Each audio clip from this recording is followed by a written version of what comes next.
तो इन लोगों की बेचैनी बढ़ गई है। अब ये मेरी हत्या की साजिश रच रहे हैं।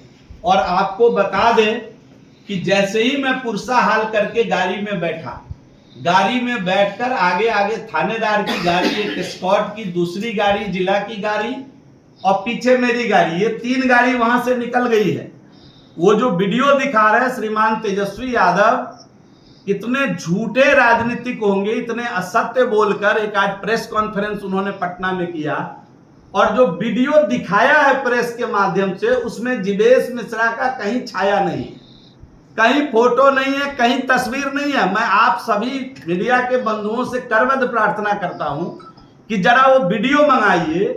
उस वीडियो में कहीं नहीं है। जो पत्रकार अपने को सो कॉल्ड पत्रकार कह रहे हैं, पत्रकार की गरिमा को भी गिरा रहे हैं, वो खुद कह रहे हैं कि देखो देखो मंत्री जी भाग रहे हैं, बिना जवाब दिए भाग रहे हैं, सायरन का इस्तेमाल करके भाग रहे हैं। जब मंत्री जी भाग गए तो मंत्री जी उन पर हमला कैसे कर दिए? मेरा सवाल, इस सवाल का जवाब श्रीमान तेजस्वी यादव जी दें कि जब वही पत्रकार कह रहा है मंत्री जी देखो बिना सवाल का जवाब दिए भाग गए।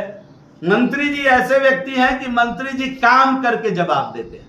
मंत्री जी बरबोले के जैसा जा करके, जिसने कुछ नहीं किया हर दिन एक वीडियो बनाकर डाल रहा है, जिसने काम किया है वो प्रमाण लेकर आता है और प्रमाण के साथ प्रेस करने की हिम्मत जुटाता है। ये लिखित किताब है जो मैं कुछ मीडिया के साथी जिनको चाहिए होगा उनको मैं देने की हिम्मत रखता हूं। और ये बिहार सरकार के साइट का टेंडर है, जिस रोड के हवाले से मेरी हत्या करने की साजिश रची गई थी, वो ऑलरेडी स्वीकृत रोड है, इकरारनामा हुआ पड़ा है। इसकी कॉपी भी अगर आपको चाहिए तो मैं आपको देने के लिए तैयार हूं। एक पढ़ा लिखा मीडिया का कोई साथी अपने कहता है, यूट्यूबर कहता है, तो उनके यूट्यूब चैनल पर देख लीजिए कितने कितने वीडियो इसके पहले हैं और किसका किसका इंटरव्यू यूट्यूब पर आया है, कितने न्यूट्रल होकर उन्होंने पत्रकारिता की है। ये भी आपको खंगालना चाहिए, नहीं तो पत्रकारिता मर जाएगी और लोगों को पत्रकारिता के ऊपर इस प्रकार के संदेह खड़े करने का अवसर मिलता रहेगा। इसलिए मैं आपसे निवेदन करता हूं कि इस प्रामाणिकता को, अगर रोड नहीं, ये तो बिहार सरकार के साइट पर दिखता है, मेरे से सवाल करने की जरूरत ही नहीं है। आप साइट खंगाल कर देखिए, ये मिल जाएगा।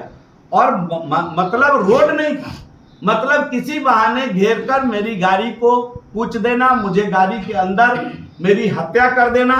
इतना बड़ा पत्थर पहले से लेकर रखा गया था जिसको उठाकर मेरे सर पर फेंकने की तैयारी थी, और थानेदार ने लगता है स्थिति को भांपा और वो मुझे पहले ही वहां से लेकर के आगे चला गया। 3 गाड़ी, थाने की गाड़ी और एक मेरा एस्कॉर्ट और मेरी गाड़ी वहां से निकल गई।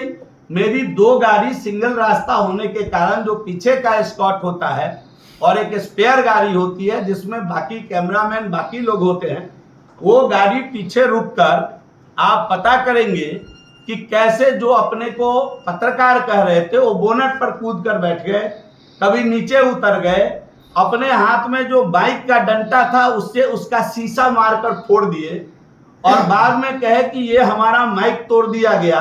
ये सब आरोप, गलत आरोप लगाए गए। थाना खुद पहुंच करके बाद में वहां से गाड़ी रिलीज कराई और गाड़ी के पीछे भागने के क्रम में वो गिरे जरूर, ऐसा मुझे वहां के स्थानीय लोगों ने बताया कि जब वो गाड़ी का शीशा पीछे से मारकर तोड़ रहे थे अपने माइक वाले डंडे से, तो पीछे जब वो भाग रहे थे तो भागने के क्रम में वो एक बार गिरे जरूर, फिर खुद से अपना कपड़ा फाड़ करके, बाद में जब डीएसपी और थाना आता है तो खुद से कपड़ा फाड़ करके वो अपना वीडियो बना करके अन्य साथियों को बताने की चेष्टा करते हैं। तो मैं इन बातों को आपके समक्ष इसलिए रखा कि वस्तु स्थिति पर पर्दा डालने का काम श्रीमान तेजस्वी यादव जी कर रहे थे। और तेजस्वी यादव जी को मैं जरा याद दिला देना चाहता हूं कि जिस एमएलए को बगल में लेकर एफआईआर दर्ज कराने गए थे, तेजस्वी यादव जी बच्चे रहे होंगे, उनकी याददाश्त उस समय उतनी मजबूत नहीं रही होगी। एक एमएलए जिनको लेकर आज गए थे एफआईआर दर्ज कराने, वो एक दलित बेटे का हाथ का नाखून खींच लिए थे सरसी से अपने घर में बिठा करके। तेजस्वी यादव जी किसको लेकर गए एफआईआर दर्ज कराने? तो जरा आप इस बात को रखिए कि उनके बगल में बैठा हुआ व्यक्ति एक एमएलए था जो सरसी से एक दलित के बेटे का हाथ का पांव का नाखून अपने आवास में बुलाकर खींच लिया। तेजस्वी यादव वही व्यक्ति हैं जिनके पिता और माता के शासनकाल में एक आईएएस ऑफिसर की पत्नी चंपा विश्वास के साथ क्या किया गया, ये बात भी तेजस्वी यादव को अपने प्रेस कॉन्फ्रेंस में न्यूट्रल होकर के मीडिया के साथियों को बताना चाहिए था। और तेजस्वी यादव वही व्यक्ति हैं जिनके पिता ने किसी यूट्यूबर को नहीं, मैं ये दिखा रहा हूं, आप देख लीजिए, जरा सुन लीजिए।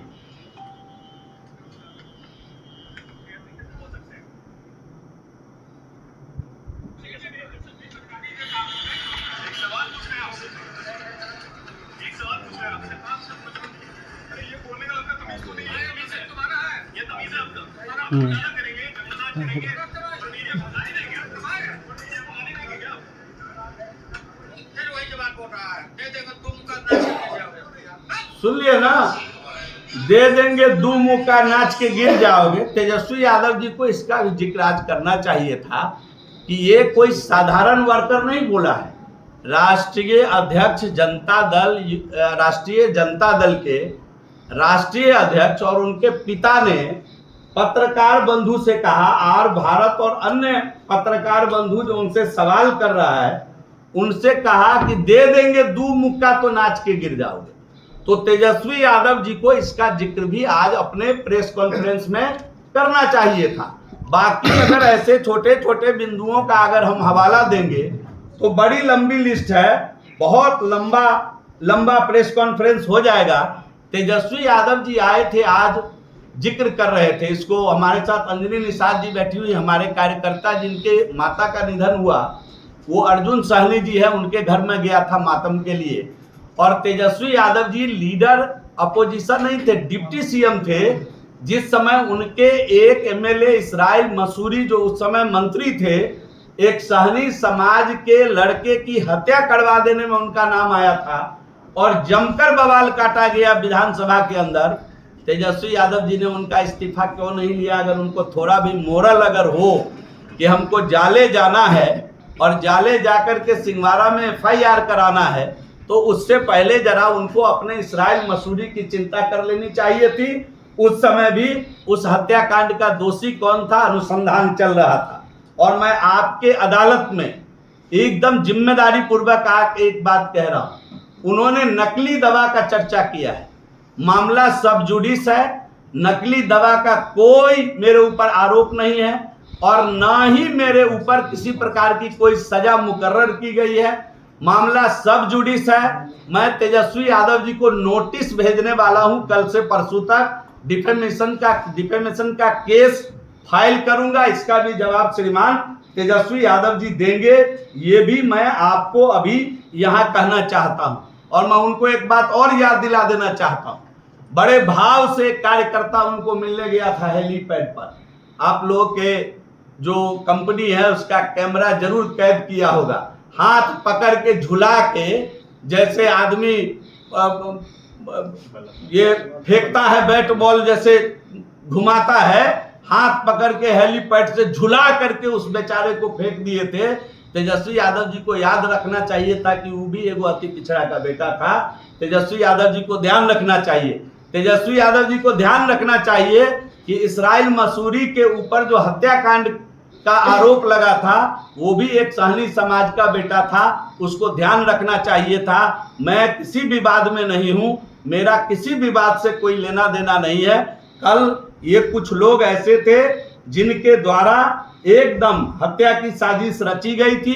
भगवान ने मुझे बचाया, पुलिस की तत्परता ने मुझे उस जगह से, मैं पहले ही निकल गया था, मेरे साथियों को भी निकाला, उनका जो साजिश था उसका पर्दाफाश हो गया। मैं पुलिस से और सरकार को भी मैंने कहा है कि इसका एकदम दूध का दूध पानी का पानी कराए, एकदम सही तरीके से इसका अनुसंधान हो और इसकी पूरी तत्परता के साथ जांच हो। क्योंकि जो वीडियो दिखाया गया है उसमें कहीं हमारी छाया मात्र भी नहीं है। एक शब्द को, उसमें का एक शब्द को हमारा शब्द बताकर उसको प्रचार किया जा रहा है। मैं जब बाहर चला गया, थानेदार को भी मालूम है कि मैं उसकी गाड़ी के पीछे पीछे जब राजो पहुंच गया तब ये घटना रामपट्टी में घटी है। वो किसी और के वॉइस को खुद उनके साथ जो लोग थे वहाँ के स्थानीय उनकी वॉइस को हमारे वॉइस को बता करके दुष्प्रचार किया जा रहा है। तो हम तो सरकार में कहेंगे कि भाई इसकी भी जांच हो जाए कि वो वॉइस किसकी है और कौन है, कहाँ से निकला है। तो ये सब गलत दलील मैं जब भाग ही गया, मेरा जब शीशा ही नहीं खुला, जब मैं सायरन का प्रयोग करके भाग गया, तो उनको मारा कौन, फिंगरप्रिंट किसका ढूंढ रहे हैं वो। तो ये सब काम मुस्तैदी के साथ एक एक करके खुद, जिसको यूट्यूबर कहिए या मोबाइल कैमरा धारी कहिए, हम तो उनको मोबाइल कैमरा धारी बोल रहे हैं, मोबाइल कैमरा धारी ने खुद ही अपने डायलॉग में कहा है कि देखिए देखिए बिना जवाब दिए भाग रहे हैं मंत्री जी, भाग गए मंत्री जी। जब भाग ही गए तो उनको मारा कौन, उनके ऊपर आरोप किसके ऊपर वो लगा रहे हैं। तो ये सब चंद सवाल हमारे हैं जिसको जरूर प्रशासन अपने स्तर से इसकी जांच भी करेगी। और हम तो चाहते हैं कि इसका दूध का दूध पानी का पानी हो। और श्रीमान तेजस्वी यादव जिस निर्लज्जता के साथ आज सिंहवाड़ा आए थे, हम उम्मीद करेंगे कि उसी संजीदगी के साथ एक बार कांटी चले जाएं और इसराइल मसूरी के ऊपर जो केस फाइल हुआ है उसके प्रति भी जरा हमदर्दी दिखाने का काम करें। जरा चंपा विश्वास के परिवार को खोज करके आज भी उनसे क्षमा मांग ले, उनसे माफी मांग ले।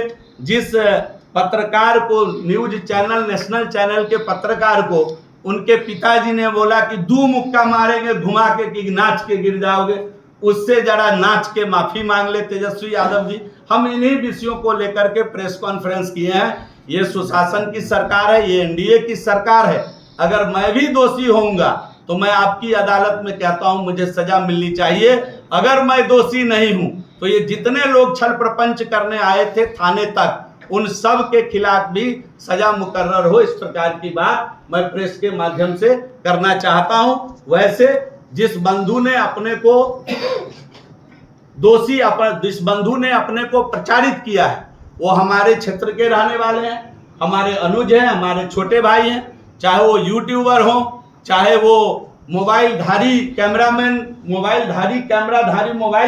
धारी वो क्या बोलिएगा नया आजकल वो हो। हम सब आजकल तो जहां जाते हैं वहां लोग मिल जाते हैं, तो हम उनका पूरा सम्मान करते हैं। हमारे छोटे भाई जैसे हैं। उनको कुछ लोग बलि का बकरा बनाना चाहते हैं, अपनी राजनीतिक रोटी सेकने के लिए उनको आगे करके कुछ लोग उनके कंधे पर बंदूक रखकर चलाना चाह रहे हैं। हम एक ऐसे व्यक्ति को देख रहे हैं कि जिन्होंने, जिस व्यक्ति का दूर दूर तक वहां रहना नहीं हुआ, आगमन नहीं हुआ, जबरन उसको परेशान करने के लिए अंत में उसका नाम जुड़वाया है। तो ये सब एकदम मैं पुलिस प्रशासन और अपने शासन तंत्र को कहता हूं कि पूरी तरीके से इसकी निष्पक्ष जांच करा करके दूध का दूध पानी का पानी करे। इतना ही कहने के लिए मैं आप सभी बंधुवर्ग को एक वीडियो वायरल हुआ था जिसमें आप कह रहे थे कि आप बंदूक लेके घूमिए पत्रकार को सासाराम में। आप कोई मेरा मित्रवत है, हंस के मैंने कहा कि भाई जब पूरा प्रेस में कर लिया, जब मैं बाहर जा रहा हूं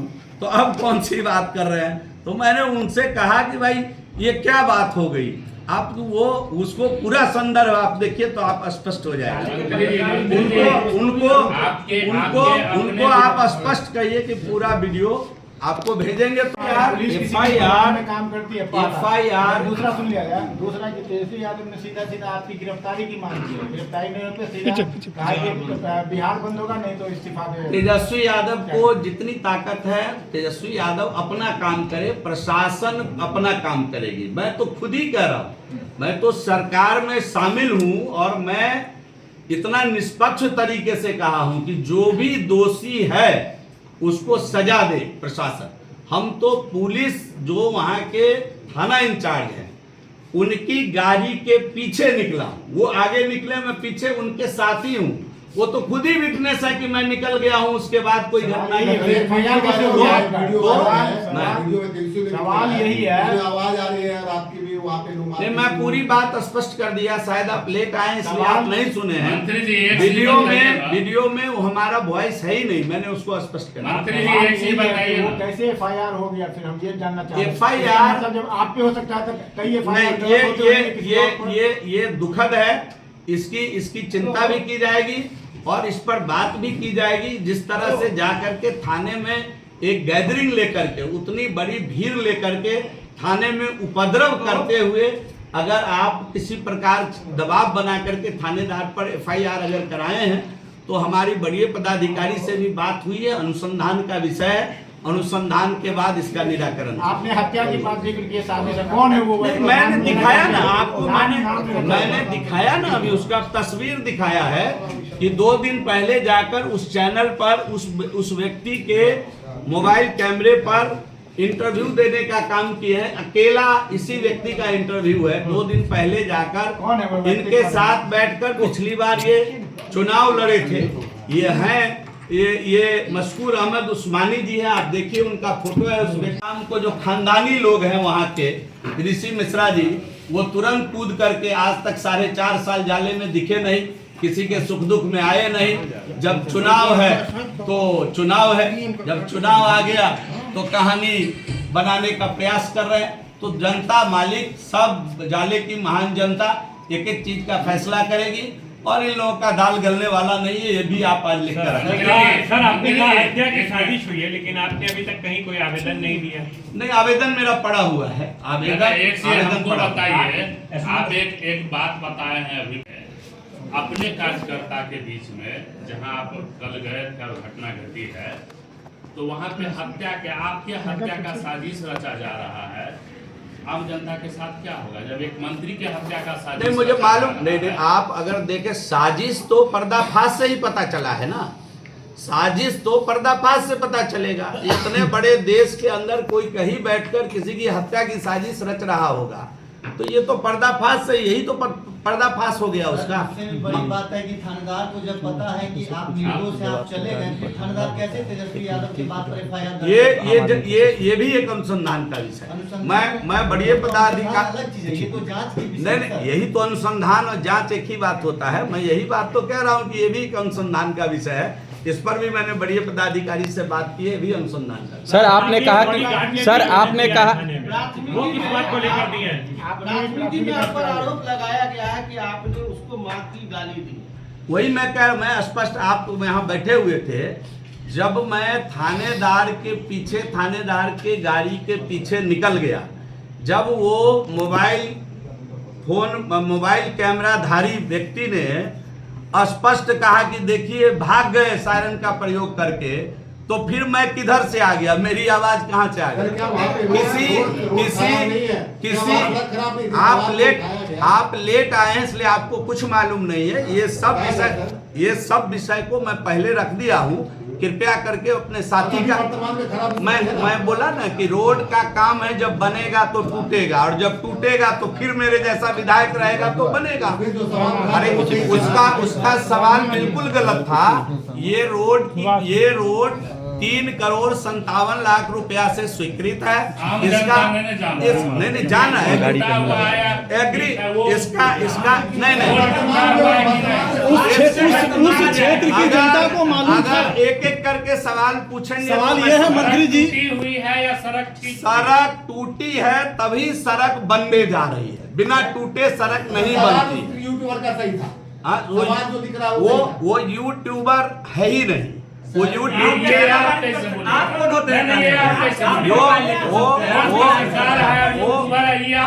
नहीं, सवाल सही था कि नहीं, ये जवाब दीजिए। सवाल सही था, पूछिए सवाल। चला गया तो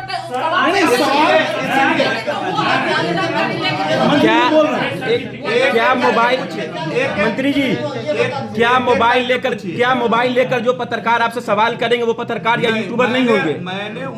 मैंने मेरी इस पर कोई आपत्ति नहीं है। कोई भी अगर सड़क नहीं बनाया तो आपने क्या किया? मेरी उसको सरकार ने नोटिस डाला है। लिखित पर क्या किया है कार्रवाई? उस पर सरकार ने नोटिस किया है। 25 तारीख तक का उसको डेडलाइन दिया गया है उस सड़क में हाथ लगाने का, उसको बनाने के लिए। सवाल कोई कर सकता है, सवाल किसी का हो सकता है। मेरी बात सुनिए, वो तो तब तक नहीं बनाएगा क्योंकि वो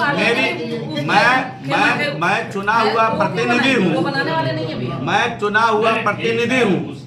मेरी बात सुन लीजिए। लेकिन पत्रकार का सर्टिफिकेट आप कौन होते हैं? नहीं, हम तो कौन है नहीं है ये आप कैसे पैमाना देते हम हैं? इसको इस सर्टिफिकेट को बांट भी नहीं रहे हैं, लेकिन उनका कोई यूट्यूब चैनल नहीं है, इस नाते मैंने कहा कि वो यूट्यूब चैनल के ऊपर नहीं है। पत्रकार अगर नहीं रहे, आम जनता आपसे क्वेश्चन नहीं करेगा। बिल्कुल, मैं वही बात कहा। आम जनता नहीं करेगा तो क्वेश्चन, ये अगर पत्रकार को बदनाम न करें।